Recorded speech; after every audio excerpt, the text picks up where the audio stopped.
is Keyed In with Max and Brent, unlocking the minds of the industry's top real estate professionals. And now, here are your hosts, Max Rabin and Brent Jackson. Hey everybody, welcome to the Keyed In Podcast. I'm Max Rabin. And I am Brent Jackson. Brent, today we have the Wydler Brothers from Compass. This is Hans and Steve Wydler. You guys have been in the business a long time. Don't remind us. Right. Welcome to the show. Thank you. Welcome. Thanks for having us. Thank you for having us. Wydler Brothers are quintessential names in the D.C. area. You guys cover D.C., Maryland, Virginia really well. Can I just start off by saying, Hans, like you went to Yale and Harvard? Mm-hmm.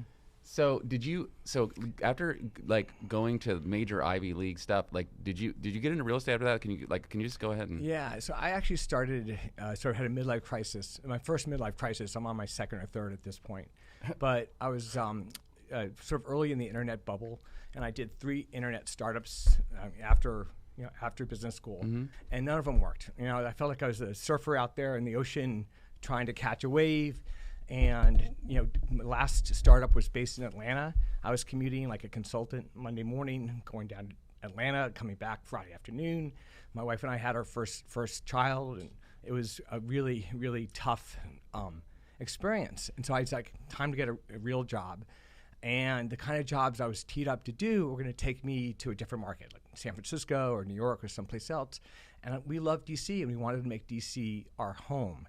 So my first thought was to be an investor and to try to develop some properties, buy some row homes, fix them up, flip them, rent them out, and that was how I started. And in that journey, I talked to probably 20 real estate agents, and along the way, I realized that I had a much better, it was a much better fit for me to be on the brokerage side. I felt like it was a much more sort of a consultative, I wanted to approach it sort of consultatively, and a lot of the agents I spoke to were all lovely people, but they didn't really have the business background and experience that I had, and they couldn't really add value to me as an investor looking for an opportunity. And so, that was sort of the shift. And, it was honestly, it was hard for me. You go to this, especially business school, Harvard, they teach you that you're destined to take over and be head of GM or Time Warner or some huge company, and it took me several months to sort of get over my own insecurities about wow, if I do this and if it doesn't work, it's sort of a career killer, if you will. And I went into this model. I was like, all right, I'm going to do this. I'm going to take it really seriously. And I wanted to sort of bring that professionalism that I had, my experience, but also my desire to help people. And that's how I started. My brother made fun of me. Steve was an attorney. He was at AOL in London. He's like, what are you doing? You're jeopardizing your credentials and all this stuff. And then a year later, I think I said you're flushing your expensive pedigree down the toilet. Yes, those were his exact words. And a year later, Stephen flushed his pedigree down with me, and we've been partners. Yeah, because Steve, you're no slouch either, like on the education side. I mean, Dartmouth, right? Dartmouth, Vanderbilt Law. Yeah. I moved to D.C. Coincidentally, the same year Hans moved to D.C. to work for the Washington Post. Yeah. I came here to work for a big law firm. And then I was 2 years at the law firm, and then I was hired to be in-house counsel at AOL at a very exciting time when AOL was sort of king of the world and was growing dramatically. Hans mentioned Time Warner. People say that AOL Time Warner merger was the worst deal of the century. That's not true. It's maybe the worst deal if you're on the Time Warner side, but if you're on the AOL side, that's the classic taking your chips off the table when you have the biggest stack in front of you. And anyway, when Hans decided to become a real estate agent, and I thought, it was the first time it's sort of, I did make fun of him mercilessly for a full year, but the first time I even considered it. I had bought a house while I was a busy attorney, and for the first time I was exposed to the, as a consumer, a real estate agent, and I really thought, what an interesting business that is. And I was, as an attorney, I was a contracts attorney. I negotiated and drafted complex technology agreements and advertising agreements for AOL. And I said, wow, I'm a transaction guy. And I really felt like that the role of a real estate agent, from my experience as a consumer, was potentially very powerful. But I felt like, certainly with my personal experience and with my research I did, that most agents weren't delivering the potential of the value that could be delivered by real estate agents. So it took Hans months, it took me a year to come to the conclusion that this business has a tremendous opportunity to add value. And that's something, I left AOL shortly after 9/11, and I was sort of going through that, like, what's my contribution to this world? What mark am I going to make? And I wanted something more tangible where I really could have more direct influence in people's lives in a positive way. So that was my transition. I'll tell you, Stephen actually, to his credit, had the best real estate line I've heard to this day. And his first transaction happened to be quite a large one. It was, $2 million or so, especially 20 years ago. And his client and friend said, "Steve, is this the largest deal you've ever done?" And Stephen said, "No, actually, it's the smallest. After doing $100 million, telecom deals for AOL, it was a walk in the park." Yeah. So assuming when you were looking for a house, Stephen, that Hans was not a real estate agent at that time? Correct. Yeah. So what did you learn? I would have been sort of. Yeah, that's what I was wondering. I probably would have had to use him. Right. That's what I was wondering. They say never use a sibling, right? Yeah. So did you guys grow up in the area? Washington Post brought you here, AOL brought you here. Was there any other driving factors that brought you to DC?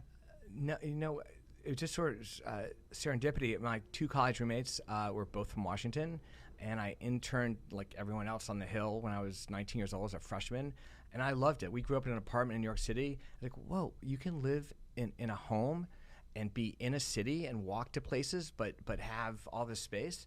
And I always loved Washington, and we just, all my internships, 2 out of my 3 internships in college were in DC, and out of college before business school was in DC, and then when my first job was Washington Post, I was spending half my time in DC. So it just always called to me. I love our city. I'm very, very protective of Washington. And you guys grew up in New York City? New York City, in an apartment. Yeah. Which neighborhood? Upper East Side. Upper East Side. Yeah. Our mom, the grand irony of our lives is that Hans and I sell real estate for a living, and our mom has been renting an apartment for 60 years. I'm assuming it's on some kind of rent control, though. Yes, it's if it's rent stabilization or control. Yes. But Yeah. I tell her to every time the elevator door opens to make sure the elevator's there, because the landlords probably want her out. I love that.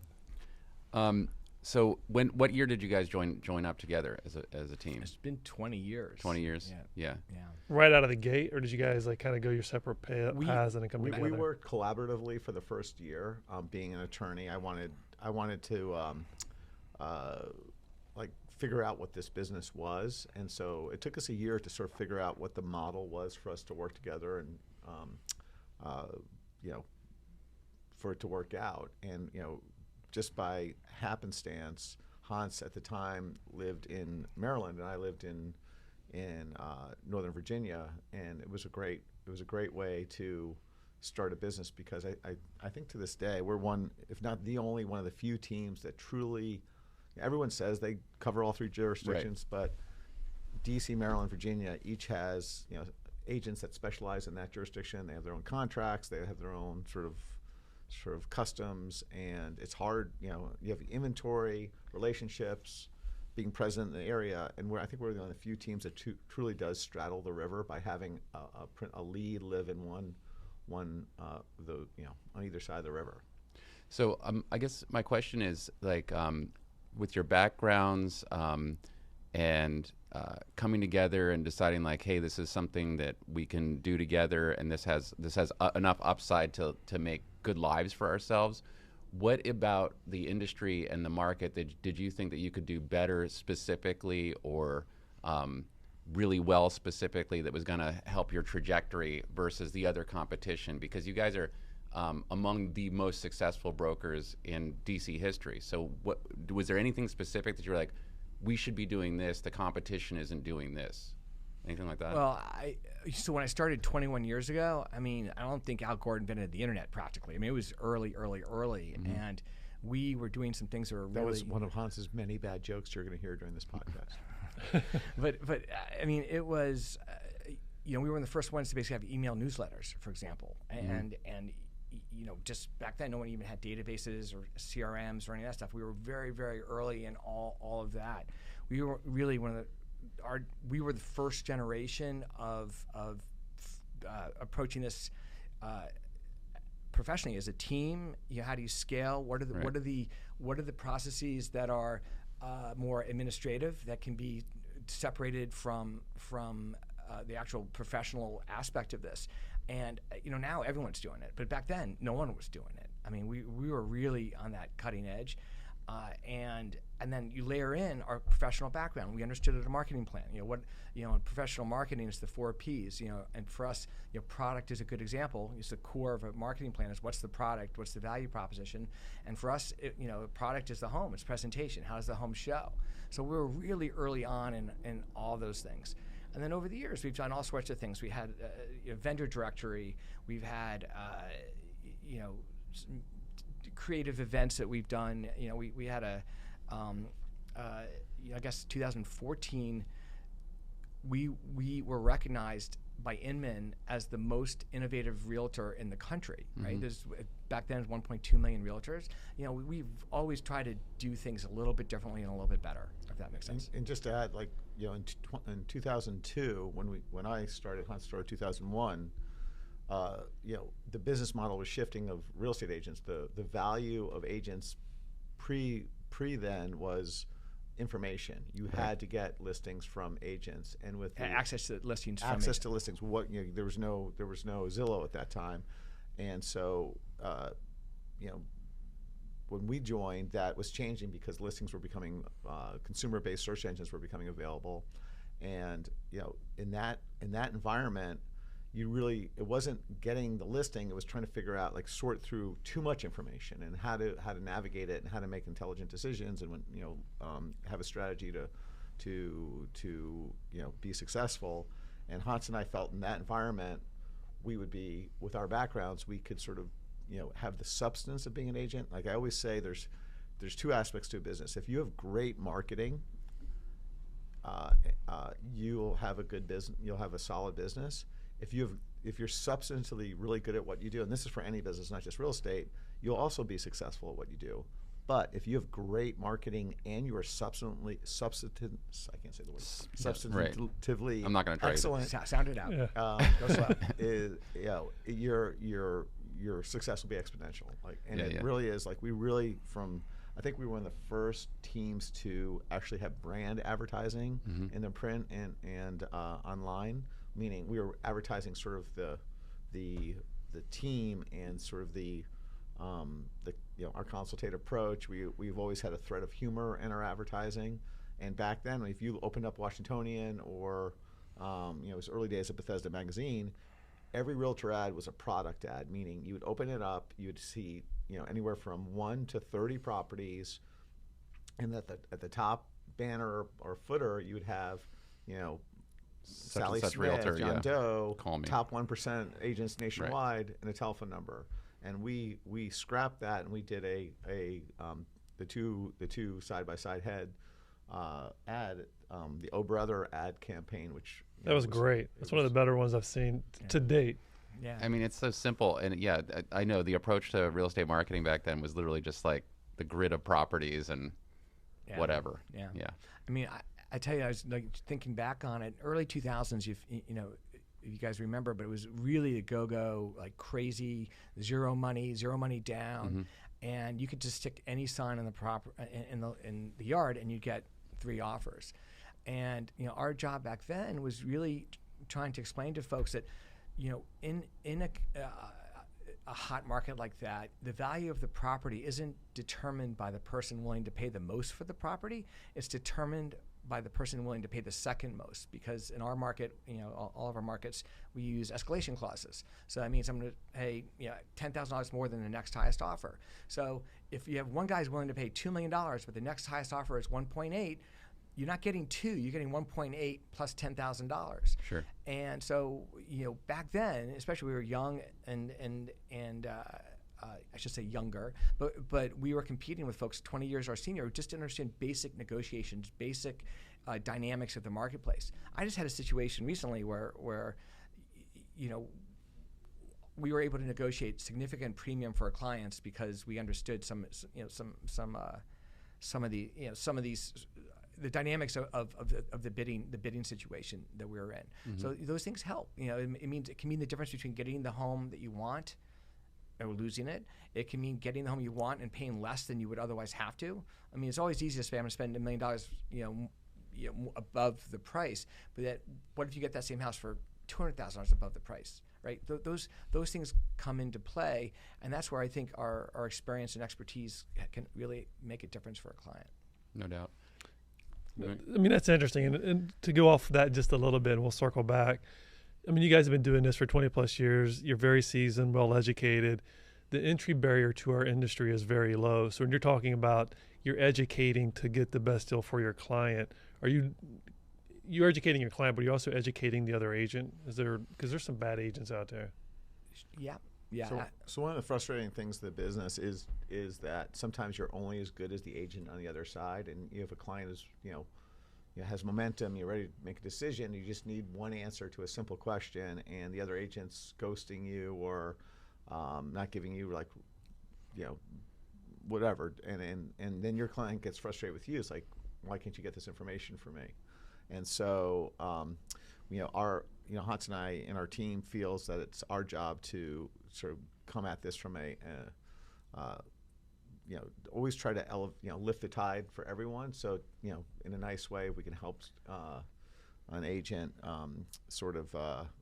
be better and right. not we try not to be too pedantic. I can't say I'm always successful at that, but just like, hey, look, there's a level of collaboration between agents, as you know, that I think a lot of agents come into every deal like, this is going to be war and it's a zero-sum game, and if I give you something, my client's losing, so I'm going to be a jerk to you. And it's like, we try to be very collaborative and build relationships. That's it's so critical. We play the long game. You can represent your clients with the utmost care and determination, but it doesn't mean you have to be a jerk to the counterparty, right? And so one of my mentors was Mark Fleischer, and Mm-hmm. Mark, if you ever had the pleasure of working with Mark, was always a gentleman. And even in tough transactions, here's the situation and how we're going to work it out. And it was always a collaborative experience. And we've always taken that approach to heart. Like, just because our clients can't agree doesn't mean we and the other professionals, the counterparty, have to be at odds, right? And you can still represent your clients extremely strongly, but not torch the relationship.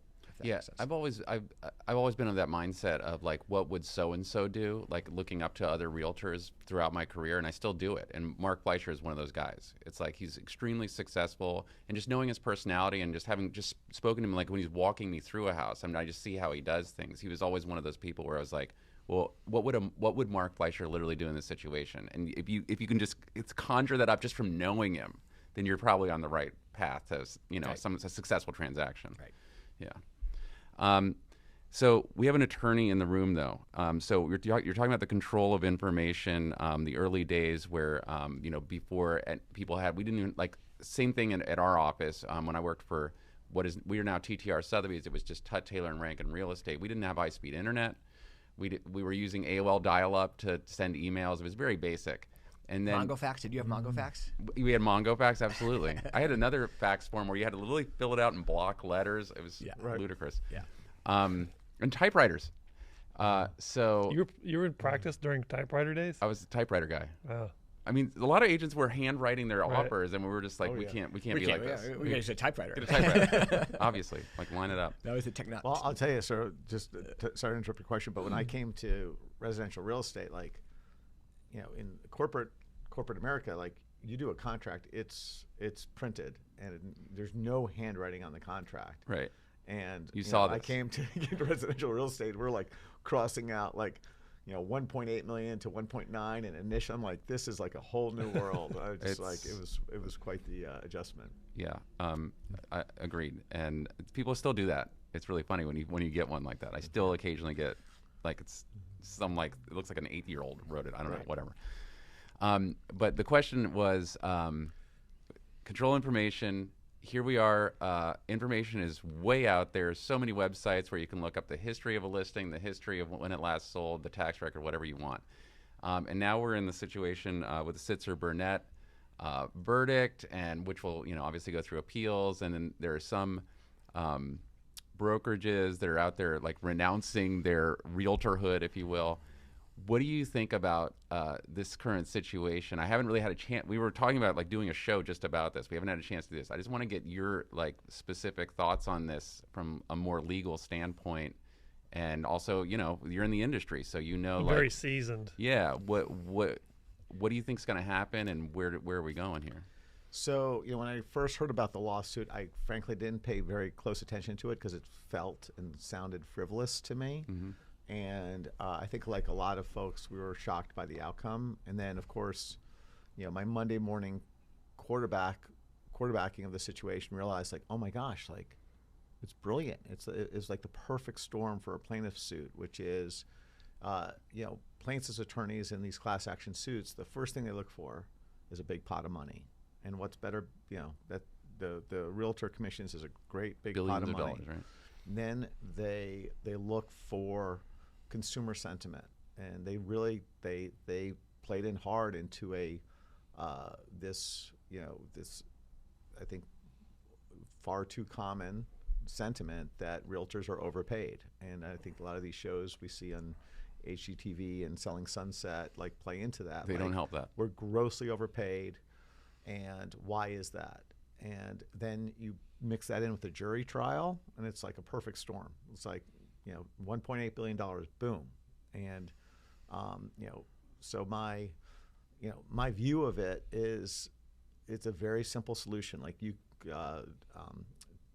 disclosure fixes everything. And I think, one of the reasons I thought it was a frivolous lawsuit is because in the DC market, Virginia, DC, Maryland, we do disclosure. Like we are, that's, and the way it's portrayed, there are nuance. And again, I don't know how deep you want to go into it, but the nuances of the situation of the lawsuit are that the truth of the matter is the seller is not paying the buyer agent commission, which is that's the collusion part of it. That's not what's happening. The buyer's paying the commission. That's what our buyer agreements say, that the buyer's paying the agreement, and whatever it is, pick your percentage or dollar amount, that's what's being paid to the buyer agent. Right. And then there's another line in that agreement that says, in the event that the seller, the listing agent is offering compensation, that amount can be used to substitute for the amount the buyer owes. Yeah. So that's the flow. Like, so and all of that whole structure was, in my opinion, sort of the free market sort of came up with that model to allow the buyer side of the commission to be included in the purchase price. Mm-hmm. At the end of the day, that's all it is. And there's nothing, you're you're free to negotiate any structure you want, and there's nothing illegal about that structure. And so, in there, one of the things I learned in sort of reading through the lawsuit and some of the opinions about it is, in some states, that's actually the disclosures we have here. We're a more sophisticated market than a lot of other markets in the country. Right. Don't have those nuances, and it's just very vague and cloudy. And I can see how, plaintiffs' attorneys started in certain states because they're going to start in the cloudy states, and now they're going to try and sort of say this happens everywhere when that's not the case. Right. So, I think every state is very quickly, if not already, sort of going to move to what our model is. We're probably going to put some extra bold language in the contract to make sure people understand. But I'm not too worried about this changing our practice and practice. how. Yeah, from my understanding, there's 13 jurisdictions in the country that have buyer agency agreements, and we have 3 of them in D.C., Maryland, and Virginia. So to your point, I mean, you're spot on. But you don't think it's going to change, I guess, perception, where you're in a listing presentation and the seller says, I saw this lawsuit, I'll give you, the listing agent, 3%, and let the buyer agent figure it out for themselves. Yeah, I think there are going to be more of those conversations. I think the seasoned agents are going to be able to articulate why it's in their interest to do that. The whole reason buyer agency came around is because buyers wanted representation, and you guys know as well that the buyers are they do this infrequently enough, and it's a big enough decision that We haven't gone the way of stock trading or travel agency. Like, they want a human being who they think is going to navigate them and protect them and avoid making really big mistakes. I mean, we were talking earlier. Stephen and I have seen thousands of homes, at this point in our career, and we can walk into a home and very, very, very quickly identify issues, concerns, opportunities that our clients can't. They buy a home every 7 years, 10 years, 20 years, and so they may see half dozen homes, a dozen homes, a couple dozen homes, and they want that expertise. You make the mistake in real estate when you buy a home, right? When you're time to sell, there's things you can do to maximize the value of that asset, but you have that asset, and right. if you need to move it, you need to move it, and there's things we can do, but you can't move it.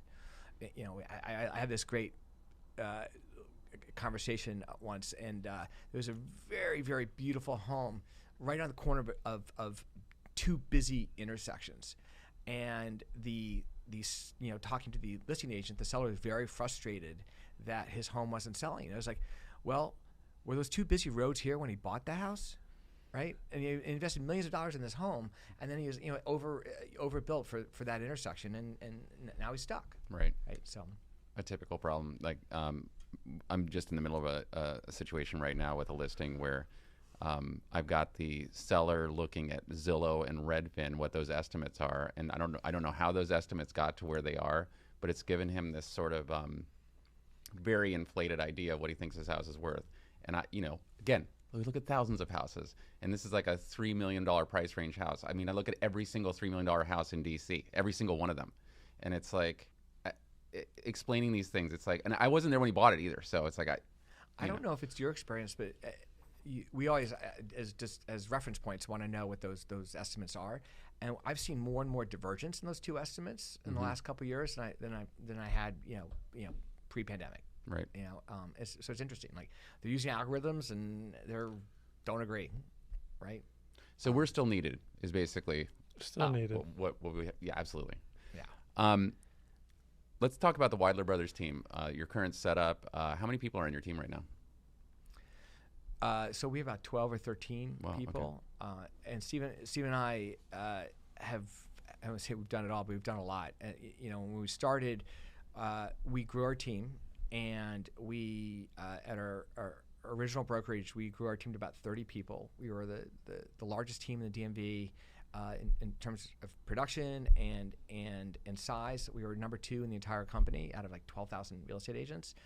And we basically had all the infrastructure of a small brokerage. We had listing coordination. We had contract to close. We had an IT person. We had a CRM. We had our own, very expensive CRM that we customized that was incredibly sophisticated. And then we left our brokerage and started our own, and we grew our Wydler Brothers brokerage, Wydler Brothers Real Estate, into about 70 people. And That's impressive. Yeah, and we were well-respected boutique brokerage competing, with the other, blue chip companies in the marketplace, and growing and doing really well. And then about 5 years ago, it was actually our anniversary was about 2 days ago, so our fifth year anniversary. Compass came knocking, and we ended up selling our brokerage to Compass. And so we took almost all of our agents, and we all joined Compass together. And Stephen and I basically, went back to the future and reformulated just our team. And rather than go big, we just we've been going small. And my wife always says there's different seasons, and you have to enjoy each season for what it is. This is an amazing season. I think Steve and I have had more fun in the last 5 years than we had in the first 15. We love the people we work with. We're very, very blessed to have an amazing, talented group of folks, and it's been great. So we started our brokerage and our own brokerage, Wydler Brothers Real Estate, in 2015, and our view back then was we felt like we, through a lot of mistakes and some design, we created a model that would be very attractive to agents, which was I like to think of it, I don't know if Hans agreed with me, I call it the next generation brokerage, which was the traditional brokerages at the time were they were the principal broker, and they'd have these agents, and the agents would develop their own operations, marketing systems underneath them, and each agent team was doing their own little thing, or big thing in some cases. And our model was like, what? That doesn't make sense. Like, why is each you're leaving? Because some agents are really good at the selling part of the real estate, but maybe not running a business. Like, why don't you pull out a lot of that infrastructure that's being done at the agent level and let the brokerage do that at the brokerage level? For example, listing coordination. Like, there should be a way to like print the best in class brochures, contract processing. Like, it's the same process for every contract. Like, why is each agent or team developing that? Right. So Wydler Brothers, like, we pulled that all out from under the agents and allowed the agents to focus on the most important thing, which is the relationship. Unfortunately or fortunately, Compass started in 2015. We were actually in talks with Compass at the same time we were about to start our brokerage, and we had this sort of fork in our career. Like, do we go with Compass or do we go on our own? And at the time, Compass was in its infancy. Frankly, had not really developed what its path was. Right. And Robert Refkin, the CEO of Compass, every 6 months would keep in touch with us. Hey, what's going on? Is it time yet? And over the next 3 or 4 years, Compass sort of figured out what it wanted to do. And Robert Refkin said to us up in New York in a meeting, he said, we're both trying to do the same thing. Let's not fight each other. Let's do it together. And it really resonated with Hans. And when we did merge to Compass, a couple things happened. One is we got to share a lot of the stuff that we had built at Wydler Brothers with Compass, and it's really cool. Like, our stuff, like the systems and technology we developed, helped 70 agents. Like, Compass has like literally introduced some of our systems as its core selling points. And so now the stuff that Hans and I put together is now helping 30,000 agents. And so, we participate as being sort of equity owners in Compass. Mm-hmm. And the other thing that happened is Hans and I got to do something that most teams don't get to do often. It's rare. We had a moment. We got to reinvent. We had an opportunity to reinvent what we wanted to do as real estate. And it was a pivot moment. And up until that point, 2018, our mentality was 100% growth. Grow. Grow while using growth to maintain quality. Mm-hmm. And when we sold to Compass and we went small, we went from we don't want growth, we want profitability. And so how do we have the most lean machine possible while delivering that same quality product service result to clients? And so I think we're really proud. We sort of, again, through a lot of mistakes and design, we sort of stumbled on a team structure that really, I think, is like the most powerful team structure. And I always find it funny. The team rankings are so silly to me because they're just so obnoxiously arbitrary. Like, the small team category, mid team. Sure. People say I'm a single agent, but they have 5 staff helping them, or they'll say, we're a big team, and like you have 3 producers and you have 20 people who just sort of hang around and sell one house a year, and it's completely arbitrary. And totally. Most teams are mini brokerages, right? And so, whenever someone tells me they were in a team or they're an agent, I say, well, how many? I ask this question: how many people are in your organization that support? They're like, well, we have 4 agents. I'm like, yeah, but how many salaried assistants do you have? Oh, we have like 5 people in the office or 2 people in the office. And I always do the math. I was like, I take their volume, I divide it by the number of people, regardless of what their title is. Yeah. And on average, in different there's certain markets like Greenwich or Aspen, that have higher price points. But on average across the country, I find it's 10 million per person. That's what most teams do. Mm-hmm. You do 100 million volume, 10 people. 10 people, right. Yeah. So I'm always impressed when I see teams that can do 15, 20 million, 30 million per person. Those are either highly efficient teams or their lead is working their tail off. It's mm-hmm. one of those 2 things. But Hans and I are really, really about controlling the experience and not making it, I think a lot of agents shoot from the hip. And I think, we really, through systems and great people, we really sort of want to control and make, the Wydler Brothers experience, exceptional. Sure. And I mean, obviously, you guys have the luxury of like a long career and great success doing what you're doing. So, like keeping it lean like that, though, I am assuming it's not a it's not a stressful experience for this lean and mean group that you're doing with the volume. Obviously, like you've got the best people and you're living your lives. Yes, and it coincides with being empty nester too for him, not for me. me. Steven's Okay. Steven's on the at bat circle. But running a brokerage and producing at the same time was exhausting. Totally. That was really exhausting. So hats off to all those folks out there who do that. It's two jobs, at least two jobs. 2 full-time jobs Um, to run a full run a brokerage and be an agent. and still be selling. Yeah. Mm-hmm. Yeah. Couple questions on that. So are you guys more profitable now, just as a team under the Compass umbrella? 100%. 100%. Yeah. What do you miss most about running your own brokerage? What do you miss most? We in transition, we had when we had our own brokerage, I think some really wonderful folks that were incredibly creative, were a part of our journey and our success. And for me, when we joined Compass, a couple of the salaried folks, there wasn't a natural home for them at Compass, and I miss that collaboration with some of those folks. That was a really special time for us. Some of our folks have come over and thrived at Compass. In fact, I was on a conference call with our original IT guy, and he's just like shot off the ranks at Compass. But I think that was part of it, and working with Steven is always fun. But this is without the stress, it's even more fun for us, I'd say. Right. I mean, like in terms of getting to this level of success, though, there's absolutely a degree of hard work, but I think there's a serendipity that like the Compass trajectory and the speed at which they were doing things at the same time you were building this Wydler Brothers machine, like that was a good timing, right? Yeah, because they're watching you guys, they're not quite ready, and then when they went full push into DC and started snatching up all these like mini brands, yours was definitely one of the best in the game. Thank you. Looking back at our biggest mistake, I think our biggest mistake was probably not starting our own brokerage 5 years earlier.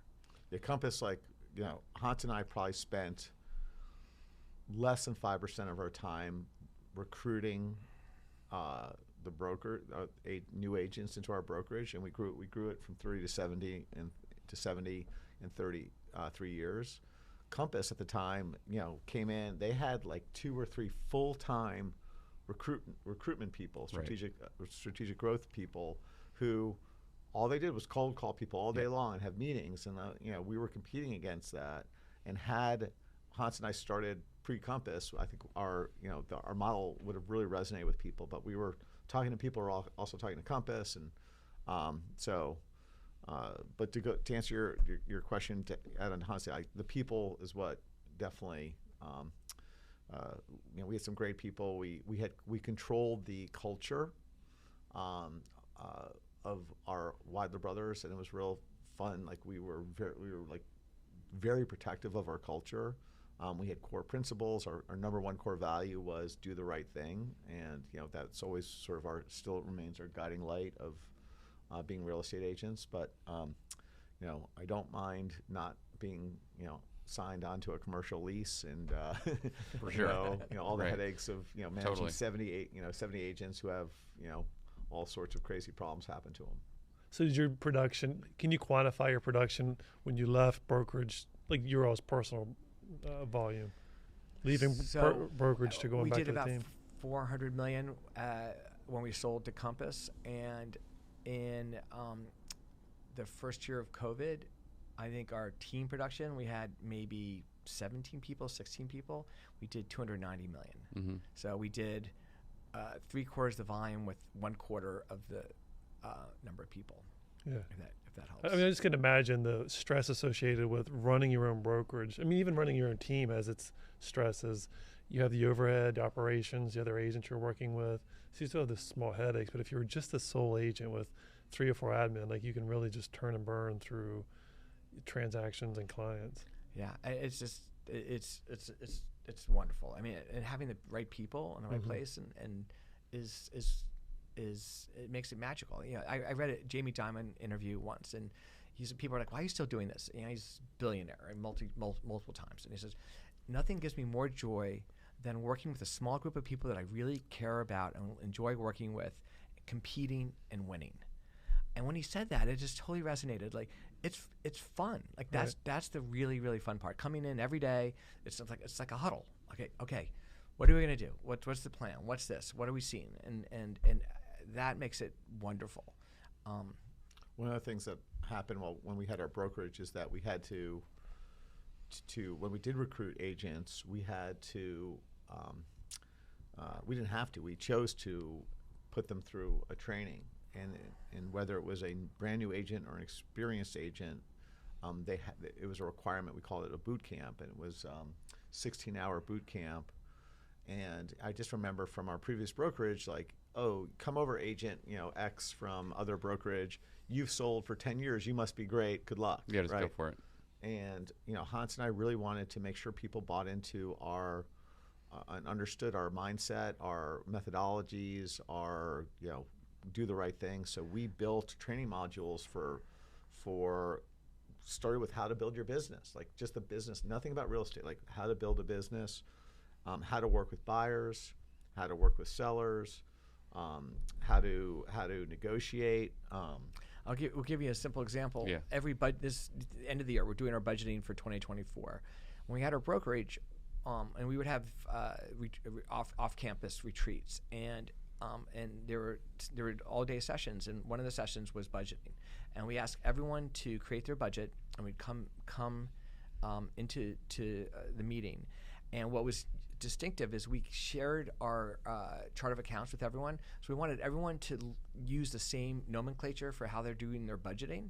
And so then we would break out the groups into $10 million producers, $20 million producers, $15 million producers, 50, whatever in those bands, and then we sit down and talk to them. Okay, person A is spending 8% on marketing, and person B is spending 12%. Why? What's the difference? What are you spending it on? And really dig down. If you go to a conference, and we just had a Compass conference, and you see it over the years. People say, "Oh, I spend 15% on marketing." First of all, they don't know what they're talking about. Second of all, what they're including in that line item is you don't necessarily we don't necessarily know what they're talking about. So, sure. But are What they is that, including right? salaries in that? Are they including the cost of direct mail? Are they including their listing presentation, their listing materials? And by not having a common vocabulary, you can't learn. And so it's just incredibly valuable for clients, or for agents, to have that cross collaboration, and that gets harder and harder to do as you scale and across countries. But when we had a brokerage, it was very valuable to our team. Yeah, but impressive.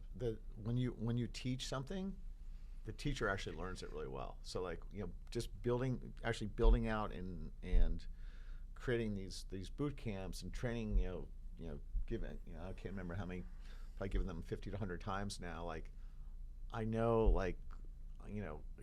for example, a CMA. I remember when I started in real estate, 21 years ago, the CMA class was like a joke. And that's to actually figure out how to do a CMA properly and how to come at valuation from different angles and triangulate on value, and how to figure out land values and back that out. Same house on Two different house locations. a house on a corner, busy street versus tucked into a neighborhood in a cul-de-sac and a different. How do you do that math? We taught that, and now it sharpened our skills so Right. much that it really helps. It's complete second nature. Are you guys still giving these boot camps to your team? Like the CMA, the financing, marketing, the seller, the buyer? Absolutely. And actually, it's funny. About 5 years ago, one of the boot camps that I did is my sales and marketing, network marketing boot camps. It was, I think, one of my favorite class to give. I realized, I was like, wow, this would have been really cool to know when I was a practicing attorney. These guys they all say, like, a lot of attorneys be like, oh, I don't need to market. I'm billing 2,100 hours a year. And I was like, I'm going to share this with attorneys. So I've done this probably about 2 or 3 times a year. I will go into a law firm and I will give this presentation. I took a lot of the real estate specific stuff out of it, but there's so much overlap. I didn't have to take much out of it. And every one of these I've done, it's always at noon during lunch. These busy partners, and you can imagine these partners, they're billing by the hour, charging anywhere from $600 to $1,500 an hour, maybe $2,000 an hour. I've never had one attorney leave the session. They eat it up. It's like, oh my God, I never thought about that. It's just simple, like the stuff that's second nature to us about like how to maintain your database. It's a lot of Buffini, a lot of Go Giver. Just a distillation. I did a sales management training. Distillation of all the information I've had over the last 20 years, and I'm giving it to these attorneys. They love it, and that's sort of like, I'm not getting paid for it, but sort of like going back to what we said, like Hans and I want to add value, and that's sort of like, it's been a really nice way to sort of keep a toe in front of my old It's kind of a genius tidbit right there. It's brilliant, right? Because I also think you might not be getting paid on the spot, but pay it forward. These guys are gonna be like, who was the guy that came in? Oh, it's Steven, and like they need to go and sell or buy the next $2 million house. So I give examples. I'm in front of this, all these partners, and I'm saying, well, let me tell you the story I tell about why I got into real estate. So I actually give them my pitch. But I'm doing it not to give them a pitch, but to give them an example of how they tell their story. So it's seriously. Yeah.